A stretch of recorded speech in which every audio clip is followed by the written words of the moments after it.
With so many Sharks players at the World Junior Summer Showcase, how did they all look? Stephen Ellis from Daily Faceoff joins to talk about basically all of the Sharks prospects, which ones look the best, and why he thinks Will Smith is going to be one and done. That today's episode of Locked On Sharks. You're Locked On Sharks, your daily podcast on the San Jose Sharks.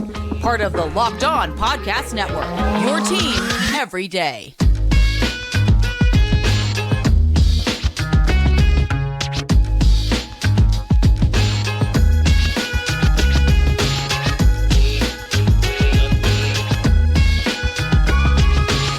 Hello, welcome to Locked On Sharks, the premier hockey podcast covering your favorite team in the Bay Area. My name is JD Young, contributor at San Jose Hockey Now and Inside the Rink. I want to thank you for making Locked On Sharks your first listen, proudly a part of the Locked On Network, where we cover your team every day. And if you want to be an everydayer, all you got to do is just follow along wherever you get podcasts, or you can watch on YouTube as well. And today, Stephen Ellis from Daily Faceoff joins, where we chat about kind of what he saw from the World Junior Summer Showcase. He was there in person, got to talk to some of the Sharks prospects, and just kind of some of his takeaways from the Sharks prospects, and kind of, again, we know this team is going to be so bad, so we have to look towards the future and looking at some of these prospects. So before we get into it with Stephen, do want to let you guys know that today's episode is brought to you by Bird Dogs. Go to birddogs.com/LockedOnNHL. Enter promo code LockedOnNHL for a free white tech hat with any order. You won't want to take your Bird Dogs off. We promise. And now we bring in Stephen Ellis of Daily Faceoff. Stephen, how's it going, buddy? I'm great. It's for August. It's been a lot of busy hockey, so I can't complain about that. Yeah, between we had World Junior Showcase, the Hlinka Cup, we have the Eric Carlson trade. It's been a very busy August already, and all of a sudden, next thing you know, it's going to be rookie showcases and rookie tournaments, and then training camp. This offseason has been a very weird one so far. But we wanted to bring you on because you were covering the World Junior Showcase and the Hlinka Cup for Daily Faceoff. And the Sharks, of course, had a lot of prospects there, and you were covering it day in, had very nice recaps on Daily Faceoff. Wanted to talk about which players impressed, which players are maybe kind of fighting for their lives for the World Juniors. But I think we have to start with of course, the Sharks' first-round pick from this year, fourth overall, Will Smith. Looks like he had himself an outstanding tournament. What did you think of his play?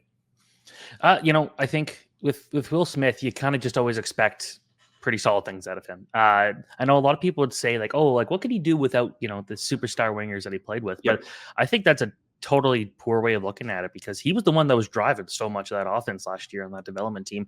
And this tournament or this camp, I still thought he was one of the better players. You see him line up against Cutter Gauthier, and a guy like Gauthier will be a step ahead. But with Smith, it's just he thinks the game at such a high level. He plays at a great pace. There's enough times, and even in this tournament, where he will just float around and not look engaged. But when he turns those jets on, he looks really good. So I thought he looked good with anyone he played with. Obviously, wasn't stapled beside his usual guys of Leonard and Gabe Barreau. But I think this showing here kind of showed that he'll be the play driver. It'll be interesting to see how they do manage the centers for the U.S. team, because you look at it, and Cutter Gauthier could play center. He played a lot of wing in this tournament. Frankie Nazar is going to be there. It'll be interesting if they keep that same U.S. national development team line together, because they're also going to the same college together, so They can still do that. But at the same time, I wouldn't be surprised if they put Gauthier on the wing and then they say Smith go be the centerman. But either way, I think Smith's going to get a lot of ice time, a good chance to show what he's capable of. I've been adamant kind of since about halfway last year, it'll be a one and done for him in college. I don't think he's going to go 2 years, 3 years in Boston College. I think he'll be ready to go after the one season, ready to push for the NHL. So we'll see what happens there. Yeah, I mean, that was going to be my next thing, is the one and done with him. I know he needs to work on his defensive game, but that's not why you draft Will Smith at 4 overall, and you hope that you can continue to work on that as he gets older. And that's not something he was asked to do, right? With the U.S. national team, it was go drive offense, and I've always been a big proponent of the best way to play defense is not have to play defense, right? Go just keep the puck in your zone. You never have to worry about playing defense. But what would you like to see from him kind of as he continues to develop the season at Boston College before we see him at the World Junior Championships? I like to see him kind of have more of that killer instinct. Like I want him to have the energy of a bottom six forward that's fighting for his career, because I think if he could do that, that just takes his game to a whole other level. Like you mentioned the defense thing. I think at the under 18s, he probably had to be one of the takeaway leaders, if I had to guess. That's not a stat that's made public, but it seemed like he was doing a pretty good job of that.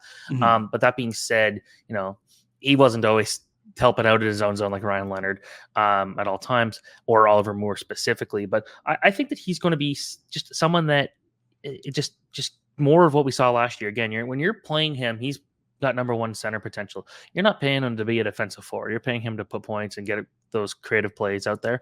He'll continue to do that. So I would like to just see him where he can bring that next level edge more often, because there were points where it looked like he looked bored out there this past season, especially at the under 18s when they're going out there and scoring 10 goals a game.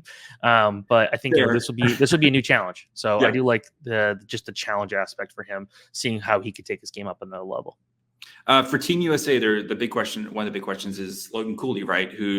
Would be the de facto number one center if Arizona lets him play. He just signed his ELC, and Arizona has kind of let guys go play. If that happens, do you run Will Smith at number two as the number two seed? Do you maybe see him as wing, kind of just as a, what happens if Cooley plays in the tournament? I'd be surprised if Cooley was there, to be fully honest. But I think he's very good. It's Arizona. See, Arizona let Dylan Gunther go last year, so it really depends. You don't want to take Cooley out of a situation like they turned him pro for a reason. Yeah, and it's because they want him, and that makes me think they won't send him back, but they still can if they think, hey, go be in that winning environment. The Arizona Coyotes, I'll give them full credit. The way they handled Dylan Gunther's season last year, where they had him play in the NHL for the first half of the season, goes and plays in the juniors, wins that, then goes to WHL and got a chance to go and play for a championship there. That was like about as good development you could possibly use, and it helps that the Coyotes are in a bad spot, not high in the standings. The Sharks, if that'll be interesting to see what they do with Will Smith. But anyways, with the Coyotes this year with Cooley, it'll be interesting. Like if they try to keep a similar approach and send him to the juniors, then call him back up. I don't think they will, because they'll need him to be their number one center essentially pretty early on. Yeah. But I think Smith's going to be either the number one or number two. I think it really depends on what they do with Gauthier. And then I think Frank Nazar gets the number one after that. And then they'll see Smith. But if Gauthier's on the wing, I think Smith, no matter what, stays at center. All right. And then another guy who had a pretty, I think, impressive showcasing was Filip Bystedt. Of course, he had the 3 goals in the first period of the one game. But what did you think of his overall kind of showcase? At some point, I did an interview with him at the showcase, so it's got some interesting stuff. So I will be publishing that at some point. But I thought he was just, when the puck was on his stick, it was working out. He was probably, if I had to guess, or if I had to say, that was probably the best I've seen him play. Haven't really had a chance to see him much in person, but he's really hard to knock off the puck. He's got the good size, the good speed, and his hands look a lot better than they did like 2 years ago, where I thought that he wasn't creative enough with the puck and was getting beat because he would just make these really basic plays. That seems like that's not the case. He's a little faster, a bit more deceptive now, and he just played with power, and that's what you're looking for. So I really like San Jose center depth down the line. I'll put it there, considering I'm not sure I was thinking that a year ago. Yeah, I mean, I think a lot of people, especially when Bystedt was drafted, kind of scratched their heads, myself included, and then you saw, I think the World Juniors Championships this, last season, a lot of people kind of opened their eyes, and you've seen that kind of progress with him since he was drafted to now. And it looks like, he was potentially a 3 seed. It looks like if you have Smith Bystedt as your 1-2 in the future, the Sharks might be cooking with a little bit of gas here. And then whatever you draft, spoiler, the Sharks going to be bad this year. Whatever you draft at this year's draft as well, you can start to see the pieces coming together for San Jose, right? Yeah. So this is a group that very quickly has built a pretty solid prospect pool. And, that's what happens when you finish near the bottom of the standings. That will start to really add up quickly. And I like where they're going. I think they're going to, getting Quentin Musty was also another nice bit there. So just continue doing that. You know what? I'll say this. I really thought San Jose should have taken a run at Matvei Michkov. I thought, Mike Greer was still pretty new at this job. Yeah. It's not like he's on a short leash here. Like they could have waited for him. Fans are going to love Will Smith. I think it's going to be okay, and that's going to make up for a lot of it. But having him and Bystedt and those two, that's exciting. Yeah, I mean, believe me, I've heard the Michkov. I thought they should draft Michkov as well. But yeah, it's not like Mike Greer passed on Michkov to draft some like third line grinder. He picked Will Smith, who would probably be a top 2 or 3 pick in most drafts. All right, before we continue with Steven and we chat about kind of Cam Lund and we talk Quentin Musty and Eric Polkhamp and some of the other Sharks prospects, do want to take a quick break, talk to you guys about our good friends over at Bird Dogs. And if you guys have listened to Locked on Sharks for a while, you know Bird Dogs is where it's at, especially on the weekends, right? For me, right, I got soccer in the morning. You're at Costco, you're running errands, maybe you're at the brewery, maybe you're grilling the night before. You need a pair of shorts that covers all that. That's where Bird Dogs come in. They're better than regular shorts because they're made that are usually like restricting cotton. These are super comfy shorts. Same type of shorts, Lululemon, but they fit way better. And the anti-stink sweat wicking fabric keeps you cool and dry all day long.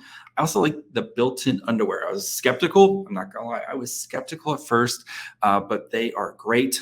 They keep things from kind of bunching up and sticking and all that stuff, especially when it's super hot out. And if you're like me and you live where it's really hot, Bird Dogs, way to go. Cover every event you need. So go check them out. Go to birddogs.com/LockedOnNHL. Enter the promo code LockedOnNHL for a free white tech hat with your order. That's birddogs.com/LockedOnNHL. Use the promo code LockedOnNHL and get a free white tech hat. You won't want to take your Bird Dogs off. I promise you. Which other guys? Because again, the Sharks had a bunch of other guys. So I'll let you go. Pick which other guys you thought were kind of impressive among the Sharks players. Well, I thought Mattias Hävelid. I actually almost put him in my top 10 best players at the tournament. I knocked him out just because I liked the guy on Sweden's blue line a bit more. But with Hävelid, it just wow, he took control from the very opening faceoff. I was there with Ryan Kennedy from the Hockey News on that first day, and we were both like right off the bat, I was like, yeah, this guy looks like he's playing a step above the rest. So I thought he was good. Quentin Musty, I think, is a prospect I really like. I don't think he makes this American team just because the scoring depth is going to be pretty tough to infiltrate there. Plus, we've also seen them give advantages to guys playing college hockey and USHL over OHL. So there is that. But I think that's someone who in 2025 should really take control. Musty's someone that I got to watch a lot when he was heading into that OHL draft year. He played a bunch of showcase tournaments around Toronto, and I thought that he always kind of looked, I don't want to say he looked like Quentin Byfield, but which I know the names are funny, but he looked like just physically he was able to handle the competition because he was pretty decently sized at like 15 years old, and he was able to hold that competition well. Great shot, and he can continue that in the OHL. So I like to see some more steps there, but I thought he was great around the net. Obviously, he had that game-winning goal, which is like ridiculous. I don't know how much you saw of that game, but that was about as wild of a hockey game as it gets. 4-1 in the first period Sweden ends up losing. But am I missing anybody in particular? I think another kind of guy who was kind of on the bubble, but I think had himself a really nice showcase, Eric Polkhamp, who sounds like a guy who, like I said, he was an overage when the Sharks drafted him this year. Feels like he's still going to be fighting for a position when it comes to the World Juniors, but I think this camp or this showcase, he really kind of at least put himself in a position to make the team, right? Yeah, like honestly, I got asked by a Sharks fan on Twitter, like, do you think he makes a team? I think the competition for this team is going to be really tough on the blue line. Yeah. If I'm picking a team now, he's there. I thought that was enough of a camp. Now, again, we're talking about a summer hockey tournament. It's in August right now. We have a lot of hockey till then. Yeah. It was very clear that a lot of players were not playing at full speed there, but he was someone that I really liked watching him in Cedar Rapids this year. I thought, the numbers were obviously really good. He was excellent at the World Junior Challenge, one of the best players there. So I think that I don't remember if I even had him on my draft rankings because obviously he was a second-year player, but I think that he just did so much to really prove himself at that camp and say, like, hey, like I'm a late bloomer, but I'm worth taking a chance on here. And I think he's put himself in a spot that, if there's an 18-year-old that they're kind of like iffy on, I think they might give him the benefit of the doubt being an older player. Yeah, makes sense. And then I know Cam Lund, it sounded like he didn't have the greatest showcase here, and he's probably going to be a guy on the outside looking in when it comes to the actual World Juniors tournament, just because, again, the depth. So, I mean, what did you see from Lund? I honestly forgot the first 2 games he played. That's not a good sign. Yeah, I've seen a lot of him. I thought he was good at Northeastern. I thought he was pretty good at the Hlinka Gretzky a couple of years ago. Not somebody I'm thinking is going to make this World Junior team. But he's got the size, he's got some strength, a really good shot. I still think he's a decent prospect. I just think at this point that it's not a guy who's going to be a difference maker for the junior team, and I don't think he'll make it. But again, a nice little prospect to have as a second-round pick. Yeah, and I mean, you saw at Northeastern, he's a transition monster, just to, like, the way he gets the puck into the zone. If he can continue to work on the scoring, and I think this year at Northeastern, hopefully he kind of takes that next step, then you can kind of maybe start to see the package coming together for him. Another Sharks prospect who's in the news right now because he just signed with the London Knights, Kasper Halttunen. I know he got hurt at this tournament, but what'd you see from him? He's one of my favorite prospects because he really gets underneath the skin of players. I was interviewing him after he played the Americans, and he and James Hagen's a top 2025 prospect. This would have been at the U18s, but James Hagen's is a top 2025 guy, and they went at it a few times. And Halttunen, and I asked him about his altercations with Hagen's, and he just looks over, sees Hagen's out looking over, and he just makes like a face like this. And it was like, there's no prospect that I think puts as much power behind the puck as he does. So I'm really excited to see him in London. Didn't between the exhibition games before the showcase and then the showcase itself, didn't play a lot, didn't score a lot. It is a big adjustment having to go play the U20 team. I thought he looked good in the kind of the spot starts he had last year, but this guy's got one of the hardest shots you're going to find. It's, the accuracy portion of it that's still a work in progress. So we rip a shot, but it'll ring around the glass a lot. But when he hits that net, he hits it. And he's a great, like, obviously super powerful player, just throws huge hits. Yeah. Skating, I didn't think there was any major improvements because that to me was one of the big things that knocked him down. Not a great skater, or lose those battles. So it'll be interesting to see how that's addressed in London, in a league where you got to really be quick and short bursts here because it's a smaller ice than he's used to. But so it was hard to get a good read on him because of everything there. But he did play, and I thought he was just kind of fine. But I'm a big fan of Casper Halttunen. I can't wait to see him throwing hits in the NHL because he's going to be a menace. Oh boy, I know. I'm really interested to see what the London, that's a decision for him, and being able to kind of play against people his own age, right? Not having to kind of play up against some of the older competition that he's been doing at least the past season. And how is he going to transition from that bigger ice to that smaller ice and working on that side, that speed element? I think that his game probably needs a little bit more of. I think this is going to be a big opportunity for him to work on that, and talking to someone from London, they're very excited about him coming over right now. So I think we hit everybody. Sounds about right. Works. Yeah. It became the running joke in the media area. It's like, point to a random player. He's probably a San Jose Sharks prospect because there was a lot of them. That was a lot of them. Yeah. Yes. It's fun how that kind of happens, though.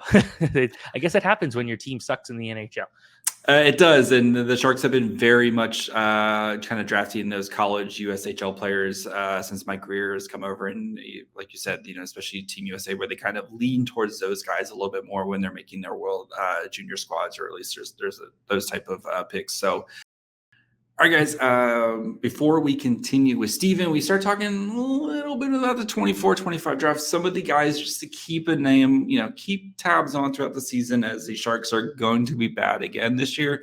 And, as you start to add to that prospect pool, start to add those pieces that are going to be part of the future core, just to get some names out there for you. So, before we do that, do want to thank you guys for making Locked On Sharks your first listen. Again, proudly a part of the Locked On Network. We cover your team every day, and we'll be back tomorrow where we have the State of the Vancouver Canucks. I'm going to be doing this for all the teams in the Pacific Division, kind of what's going on in Vancouver, kind of what the Sharks can learn from what they're doing. And we know what Vancouver's doing right now. It seems like a bit of a mess up there as they try to figure out if they're how they kind of build around Elias Pettersson. So going to be chatting with the Canucks guys here. So that'll be out for Friday's episode. So make sure you guys are following wherever you get podcasts. And of course, you can watch on YouTube as well. let's look ahead.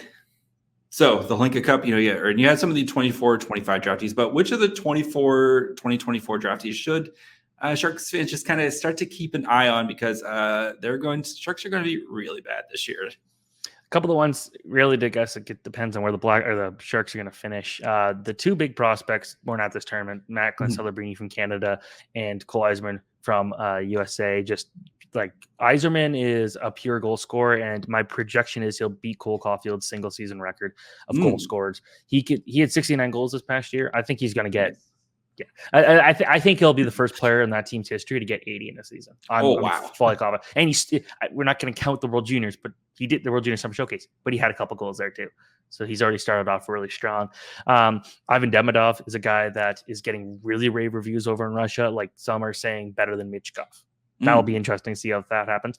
In terms of guys who are at the Hlinka, Berkeley Catton was tied for the top scorer of Trevor Connolly on the United States. Catton probably is about 5th, 6th best prospect right now. Sam Dickinson, he's a defenseman who I think should go pretty early. London Knight. Yep. London Knight, yep. So, again, another reason to watch the London Knights. Just a very smart playmaker, very smart with the puck. I think that maybe the Hlinka wasn't his best hockey, but I don't knock players for the performance of the Hlinka Gretzky. To me, that's more of when you find players. Another one that will be kind of interesting is more for 2025, but Adam Benak. If the Sharks are still bad, then this guy is the best comparison I can give in terms of like raw talent at this level is David Pastrnak. And so he's really, really good. I think he finished 2nd or 3rd in scoring, just unbelievable scoring threat. Just doing so much. He's listed at 5'6", very small, short season, yes. Very talented. And the other one to watch is Trevor Connolly. Just start of game one, just dominated the Americans. Didn't always have a lot of great players to play with on that team, but he did so much damage. He had 10 points, power play master. So I'd say those are the ones to watch. And there's also, again, to look to 2025, Michael Misa. He's from my hometown of Oakville, Ontario, but he was granted exceptional status to the OHL for last season. His numbers, point per game wise, the best the OHL has ever had for an exceptional status player, and that includes beating McDavid, includes beating Shane Wright, includes beating John Tavares. So that's a good guy to have. The 2025 draft looks a little stronger than 2024 right now. Yeah. 2024 is going to have, again, lots of good value. You just got to keep getting those value picks every year, basically, until you're ready to contend. Yeah, and I think with the Sharks, this year could be the year where they look to try to add to that top prospect to their blue line. It sounds like this 2024 draft class is going to be a lot more potential blue liners than there was in the last draft that we went through. So, Steven, where can the people find you? At my house. Don't come visit me there. But you can find me at dailyfaceoff.com. I'm doing a full prospect series every single day. So I believe the Sharks come up either next week or the week after, of breaking down every team's prospect pools. I'll have a mega top 100 NHL prospects list coming up in early September. And all my tweets are at SLS Hockey, same as my Threads account. So, yeah. Thanks so much, buddy. Hopefully we'll have you back on here again soon. So appreciate it. Absolutely. Thanks so much. All right, guys. Hope you enjoyed my conversation with Steven Ellis from Daily Faceoff. Thanks to him for coming on and chatting. Definitely want to have him back on at some point. Seem, super knowledgeable, watches his prospects. And, I think he mentioned before we recorded, he talked about how much this Sharks prospect pool has improved over, basically since my career got there. Right. And it's a big year for the prospects to kind of continue to show and grow what they could do, right? Seeing Bystedt continue to take that next step. Will Smith, if he can be that true number one center, and what he learns at Boston College this year, and then hopefully is playing in the NHL next year, or even at the end of the season, what the Sharks are going to do with that. And then those other guys like Quentin Musty continuing to kind of round out his game. Casper Halttunen, I think, is, we didn't mention with him going to London, signing with London, him working on that short kind of that speed and that quickness. And I think the guys at London are excited to have him there. And, chatted with Billy Sullivan here a little bit today, and he's, they're excited to get him there, and they're going to work on what they need to work on with him. And I think hearing that physical nature and that shot, and if he can kind of continue around that, I think he's going to be quickly become a Sharks fan favorite. But the Sharks prospect pool, man, it is, testament to a couple weeks ago when I redid the top 10 rankings. I think, just how much it's grown over the past year, the past couple of years that they've been bad. So still got a long way to go for the Sharks. We're going to be adding more pieces. At least seems like they're going to be adding more very high blue chip caliber pieces at this year's draft. But I'm excited. I'm excited for the prospect pool. I think it's really shaping into form here. So that's going to be it for me today. Again, like I said, we'll be back tomorrow. I'm going to be talking with the boys over with the Canucks, see what's going on up in Vancouver, and if they can kind of figure out what this team is. So make sure you guys are following wherever you get podcasts. And of course, you can watch on YouTube as well. You can follow the show on Twitter, Facebook, Instagram, and Threads at Locked On Sharks. You can follow me at Twitter and Threads at My Fry Hole. And until tomorrow, bye, friends.